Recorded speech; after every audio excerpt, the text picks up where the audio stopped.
Bruchim haboim. Welcome everyone. We're about to begin Be'ezras Hashem together on the Pei Aleph Amud Aleph, starting with Pei Amud Beis at the new Mishnah on the bottom. The topic continues to be Eruv Chatzeros and Shitufui Mevuos. Specifically, the Mishnah discusses what are the items that can be used to make these Eruvin. Says the Mishnah, Bekol Ma'arvin Umishtatfin Chutz Min Hamayim Umin HaMelach Divrei Rabbi Eliezer. Rabbi Eliezer teaches us that everything can be used with the exception of Mayim and Melach. Mayim and Melach are not mozoin. So therefore those are things that cannot be used to make your Eruvin. Otherwise, the words of Rabbi Eliezer say that everything else can be used. Rabbi Yehoshua Oimer Kikar Hu Eruv. He says a loaf of bread is used for Eruv. And therefore, not only a loaf of bread, but it has to be a loaf of bread that is sholem, that is complete. Afilu ma'afei sa'ah v'hu pruso, ein ma'arvim bo. Even if you baked a very large bread, but it's pruso, it's missing. It has a part that is missing from that bread. It cannot be used for the eruvin. It must be sholem. Kikar ki isar v'hu sholem ma'arvim bo. On the other hand, in the opposite direction, similarly we say that even if it's going to be very small, but it's a sholem, then it could be used for your eruvin. So therefore, even if it's baked the size of a coin, that's going to be satisfactory. Of course, keeping in mind that we said that each person in the chotzer who's going to mishtatef in the chotzer, who adin in the shitufei mevuos, they must give at least a grogeres if it's up to 18 people. So therefore, if it's going to be such a small type of loaf of bread, the size of a coin, it must be several of them to then make at least the equivalent size, at least in volume, of a grogeres, a dried fig. The Gemara now begins on Daf Pei Aleph Amud Aleph at the top. Tanina Chade Zimna, asked the Gemara, we already taught the same Mishnah earlier, the beginning that opens up the third parak. The Mishnah states, Bekol ma'arvin umishtatfin chutz min hamayim vehamelach. So why do we have then a repetition? And why does our Mishnah teach the same halacha? Omar Rabbi says, La'apuke mid Rabbi Yehoshua. This Mishnah comes to exclude the opinion of Rabbi Yehoshua. Dahainu, that if you only had the Mishnah above, in the beginning of the third parak, you'll say, there Rabbi Yoshua agrees, and therefore there's no machlokes over there. Everybody agrees, B'kol ma'arvin u'mishtatfin chutz min hamayim v'melach. But you'll say, perhaps, because they're talking about, perhaps, Erev Techumin. So there, everybody agrees. But when it comes to our subject of Erev Chatzeros and Shitufei Mevuos, all of a sudden, when it comes to the Erev Chatzeros, then you'll say that everybody agrees here as well. Rabbi Yoshua agrees over there, and here Rabbi Eliezer agrees with Rabbi Yoshua. Comes along our Mishnah and says, no, Rabbi Eliezer is choylek on Rabbi Yoshua in regards to the Erev Chatzeros. Do'omar kikar in midi achrin eloi. Rabbi Yoshua says specifically it has to be a loaf of bread for your Erev Chatzeros. On that, Rabbi Eliezer says, no, it doesn't have to be. Kamash malam bakol. It can be with anything. So again, according to this understanding of Rabbah, the Mishnah in the third parak, if we only had that Mishnah, we say Rabbi Yoshua agrees over there because Erev Techumin. But when it comes to Erev Chatzeros, Rabbi Eliezer would agree with Rabbi Yoshua over here. Kamash malan, Rabbi Eliezer is choylek, and he says bekol, everything can be used for your Erev Chatzeros. Eisvei Abaye. Bekol ma'arvin eruv chatzeros v'chol mishtatin shitufei mevuos. The Brisa states that everything can be used for eruv chatzeros and everything can be used for shitufei mevuos. V'loy amru, the Brisa concludes, la'arei bepas ela bechatzer bilvad, that you can only make your eruv chatzeros with pas. So that means to say that the beginning of the Brisa that says Bakol Ma'arvin Be'eruv Chatzeros must be referring to then using pas, and it uses the word Bakol. So Bakol means any type of bread can be used for your Erev Chatzeros. Man Shamas Le, says Abai, who indeed is telling us here this brisa, the Omar pas in Midiachrin Elo, who's the author of this brisa, that says specifically pas, bread can be used for your Erev Chatzeros, but not other things. Rabbi Yoshua, that's the sheet of Rabbi Yoshua. Viktani, and it teaches bakol. So Rabbi Yoshua, who requires pas, says bakol ma'arvin eruv chatzeros. In all types of bread can be used when it comes to erev chatzeros, so long as it's going to be bread. Then when it goes on to say, ubakol mishtatfin v'shitufa mevois, there it's referring to a different type of bakol, talking about any type, a variety of types of food items. So you see over here that although the Brisa uses the word bakol, here it's talking about in regards to Eruvin, Erev Chatzeros, bread. So therefore, Rabbi Eliezer is not choylek when it says bakol over here. Here he agrees that it has to be any bread item. He's only choylek in regards to shitufa mevois. That can be any bread, any type of food item. Elo omar Rabbi bar Bachano la puke mid Rabbi Yoshua. Rather, what is therefore the machlokes between Rabbi Eliezer and Rabbi Yeshua in our Mishnah, using this brisa to then shed light on the two opinions? That's where there's a machlokes. On that, Rabbi Eliezer says it can be any type of bread, true, but it can even be a bread that is prusa. It doesn't have to be sholim. Kamash malam bekol. Whereas Rabbi Yoshua says it does have to be a sholim, so that's the machlokes. So again, when it comes to making Erev Chatzeros, the Erev Chatzeros has to be bread. Everybody agrees to that. Only what? There's a machlokes, if it can be prusa or shlema. On that, Rabbi Eliezer says even prusa. On that, Rabbi Yoshua says it requires to be a sholim. Uprusa my time alone. Taka, what is the reason why the prusa is not going to be sufficient according to Rabbi Yehoshua? Omar Rabbi Yosi ben Shaul, Omar Rabbi Mishum Eva. He says because of Eva. Eva is a hatred. If you're going to have people who are going to then make a Erev Chatzeros, so if some give a kikar sholim, a nice, full, complete loaf, while somebody else gives a half a loaf, a quarter of a loaf, 3/4 of a loaf, so then it's not going to be mechubad. Others are going to be offended. I gave a sholim, and he's giving a part. He took piece off for his lunch or whatever. Therefore, it will cause Eva. We found in the Gemara earlier on Daf Memtes Amud Aleph, there the Gemara says that when it comes to making Erev Chatzeros, from the word Eruv we find that there's an enjoining. There has to be a certain even sweetness that they get along.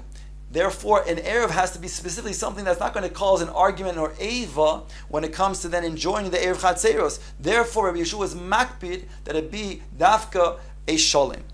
Omar le Rav Acha, and by the way, this sheds light also on what we were saying before. Why do we have Shahava Mina? Rabbah explained that if we go with the third parak, the Mishnah there, we say that everybody, including Rabbi Yeshua, would agree. Whereas over here, we would say that everybody agrees, including Rabbi Eliezer, to Rabbi Yoshua. Why? Because there, in the third parak, we can say that it's talking about Erev Techumin, that's the topic of the parak. So therefore, there's no inyan of this concern of Eva, because it's a specific personal type of food item when he's making his own shvisa. He's kind of his own shvisa for himself. Masha'en came when it comes to Erev Chatzeros that are joining everybody together, and everybody's then going to participate in giving a pass, then it has to be sholem, so it doesn't come on to a problem of Eva. Some learn that indeed, if one person is going to mezake everybody else with their bread, then it could be a prusa, because then there's now no issue of Eva.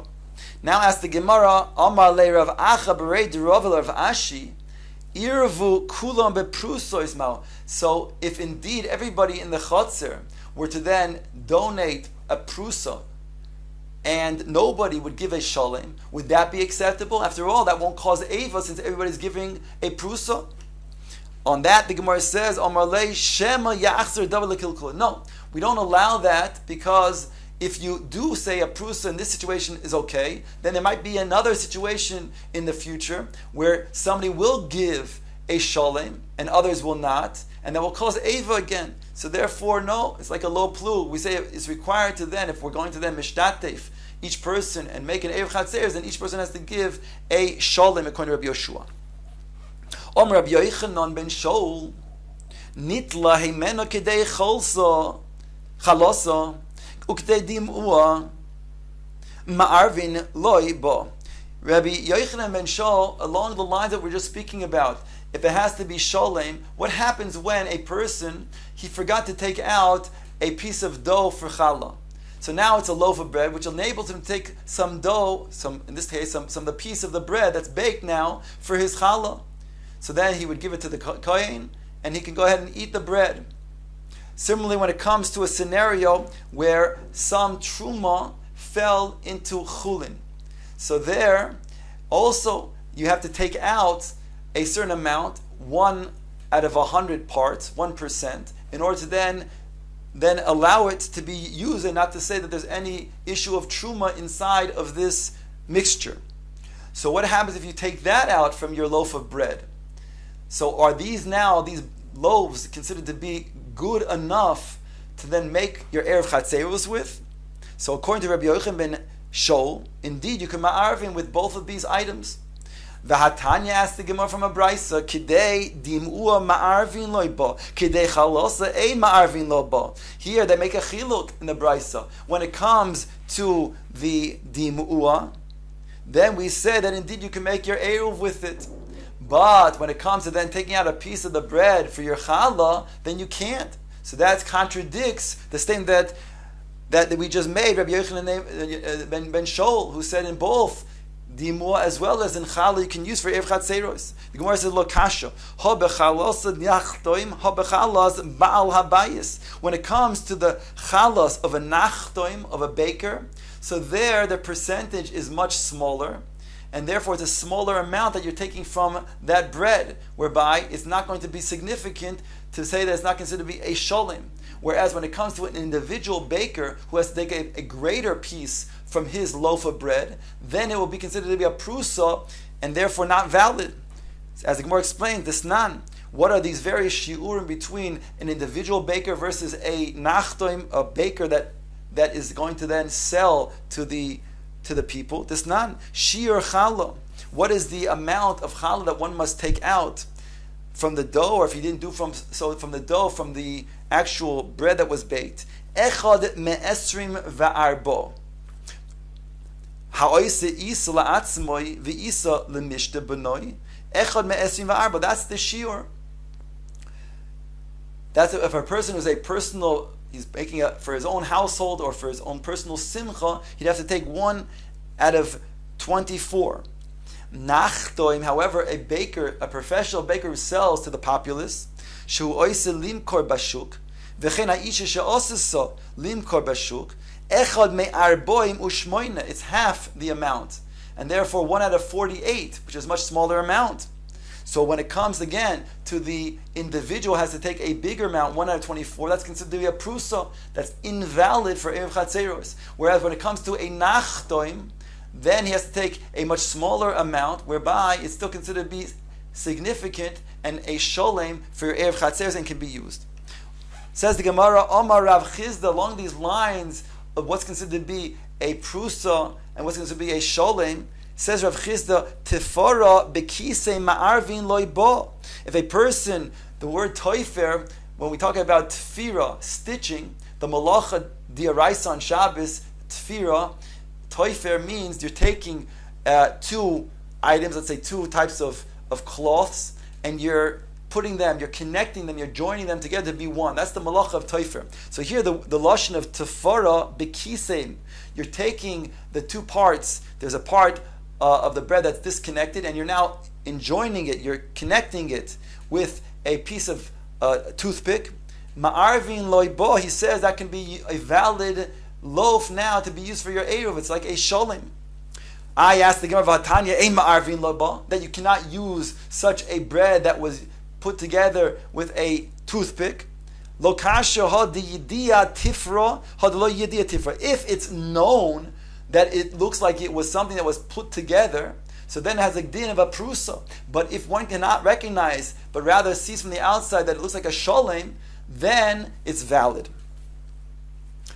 Says the Gemara right there, what about the types of bread that can be used? We said when it comes to the types of bread, our Mishnah does not have a machlekes. It's only if it's sholem or if it's a prusa. Says the Gemara, Amar Zera, Amar Shmuel, ma'arvim bepas oirez ubepas doichan. He said you can make your eruv with pas made out of oirez, rice, and doichan, millet. I was told and explained the words of Shmuel differently. Bepas oirez ma'arvin, bepas doichan emarvin. If it's pas that's made out of oirez, then you can make your eruv with that bread, that rice bread. However, it's a pas that's made out of doichan, you cannot use it. Since that's not the typical bread that's normally eaten, therefore it's not going to be valid for your eruv chatzeros either. Omar Rav Chia bar Avin Omar Rav.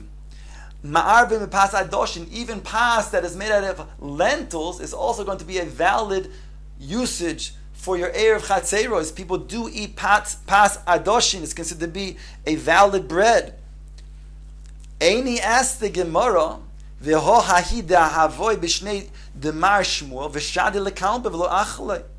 In the years of Shmuel, they gave him such a bread, and he threw it to the dogs. So we see from that such a bread is not considered to be edible. It's not it's made for human consumption, and therefore, since it's not a normal bread, it can't be used for erev chatzeros either. Says the Gemara, no, hahi deshar mini mahavya. That bread that it's talking about that Shmuel threw it to the dogs was mixed with other types of flour. Dichsiv. It says in the pasuk, "Ve'ato kach lecha chitin v'sa'arin upul ve'adoshim v'doichan v'kusmin," all types of different flours, of wheat and of barley, of beans, of lentils, of millet and kusmin, all of these different types of things. That makes it an inferior type of bread, and therefore it's not going to be considered to be able to be used. But pas adoshim, that would be a valid erev chatzeros. Rav Papa Omar, Rav Papa explained, hahi, that pasuk that we just brought that explains the mixture of different flours into a bread, which is an inferior type of bread. He explains, Rav Papa, hahi tzluya b'tzoyas ha'odam havoy. That bread that's mentioned in the pasuk was actually roasted in human feces.